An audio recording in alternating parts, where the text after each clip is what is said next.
আজ 26শে মার্চ, মহান স্বাধীনতা দিবস বাংলাদেশের। 1971 সালে এই দিনটাই স্বাধীনতার ঘোষণার মধ্য দিয়ে বাংলাদেশ সূচনা হয়েছিল, আর পূর্ণতা পায় 16 ডিসেম্বর 1971 সালে। কিন্তু বর্তমানে বিশ্বের কি অবস্থা? এই মুহূর্তে বিশ্বজুড়ে যুদ্ধের ভয়াবহ আগুন চলছে। যুদ্ধ সবচেয়ে বেশি আকর্ষণ করে, সবচেয়ে বেশি আমাদেরকে ভাবিয়ে তুলছে ইরান, ইসরায়েল এবং আমেরিকার যুদ্ধে। যুক্তরাষ্ট্রের আজকের এই যুদ্ধের আজকের 27তম দিন। 27তম দিনের প্রতিদিনই বাড়ছে ধ্বংস, বাড়ছে উত্তেজনা।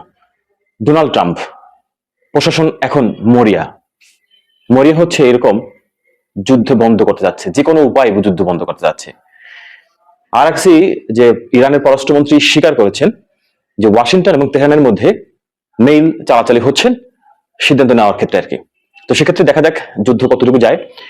এবং একই সাথে ডোনাল্ড ট্রাম্প কিন্তু হুঁশিয়ারি দিয়ে রেখেছেন, যদি পরাজয় যদি ইরান না মেনে নেয় তাহলে আক্রমণ আরো বেশি পরিমাণে চালিয়ে যাবে।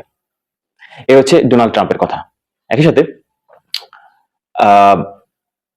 তাহলে হচ্ছে কি আরো ভয়ঙ্কর হামলা হবে। যুক্তরাষ্ট্র ইতিমধ্যে তার যে এয়ারবর্ন যে ডিভিশন মিডল ইস্টে পাঠিয়ে দিয়েছে, প্রস্তুতি নিচ্ছে আর কি পাঠানোর ক্ষেত্রে। এবং এখানেই যুদ্ধ শেষ নয়, বড় কূটনৈতিক মোড় এটা হচ্ছে। একই সাথে ডোনাল্ড ট্রাম্প কিন্তু চীনের সফরে আছেন। চীনের সফরেও এইটা বড় নাটকীয় মোড় হতে পারেন, কারণ আমরা জানি, বিশ্ববাসী জানে, ইরানের এই যুদ্ধে পিছন থেকে যে সাপোর্ট, সেই সাপোর্ট কিন্তু চীন দিয়ে যাচ্ছে। এবং এই যুদ্ধের যে ডলারের দামটা যে পড়ার ক্ষেত্রে পতনের দিক থেকে চীনের যে যেটা আছে আর কি মুদ্রা, সেটা বাড়ানোর ক্ষেত্রে যে বড় ভূমিকা পালন করতেছে, সেক্ষেত্রে চীনও অনেক বেশি লাভবান হচ্ছে। দেখা যাক সারা পৃথিবী মুখে আছে কি কি সিদ্ধান্ত ডোনাল্ড ট্রাম্প এবং চীনের রাষ্ট্রপতি শি জিনপিং এর মতে হয় আর কি মধ্যে। অন্যদিকে ইরান তার অবস্থানে কঠোর, যুদ্ধ বন্ধ করতে নারাজ।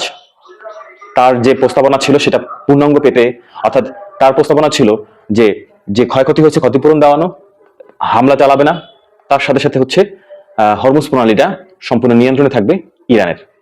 এটা দর কষাকষি চলছে যুক্তরাষ্ট্রের সাথে। দেখা যাক যুদ্ধ সামনে হওয়ার কতটুকু, আরো বেশি পরিমাণে হওয়ার সম্ভাবনা কতটুকু, আরো মানে মেসিভ আকারে হওয়ার কতটুকু সম্ভাবনা, সেটা সময় সময় যুদ্ধের ক্ষেত্রে বলে যাচ্ছে। এদিকে ইসরায়েল এবং ইরান তারা কিন্তু আক্রমণের দিক থেকে তারা থেমে নেই। গতকালকেরও এবং আজকেরও তেল আবিব, তেহরান সহ হাইফা বন্দর, আব্বাস সহ অনেক শহরেই যুদ্ধের মিসাইলের আক্রমণ ঘটেছে আর কি। দুর্ভিক্ষী চালাচ্ছে পাল্টাপাল্টি ভয়াবহ হামলা।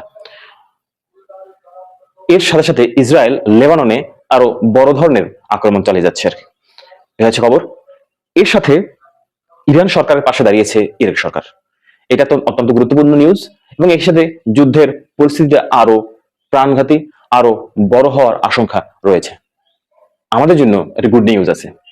গুড নিউজ আছে বাংলাদেশের জন্য। বাংলাদেশ সহ ভারত, পাকিস্তান, চীন, রাশিয়া যে বন্ধুবদ্ধ ইরানের দেশ যারা আছেন, তাদের যে হরমুজ প্রণালী থেকে তেলবাহী যে ট্যাঙ্কার গুলো চলাচল করবে, সেক্ষেত্রে কোনো বাধা নিষেধ কিন্তু ইরান আইআরজিসি থেকে দেওয়া হচ্ছে না, তাদের জন্য উন্মুক্ত রাখা হয়েছে।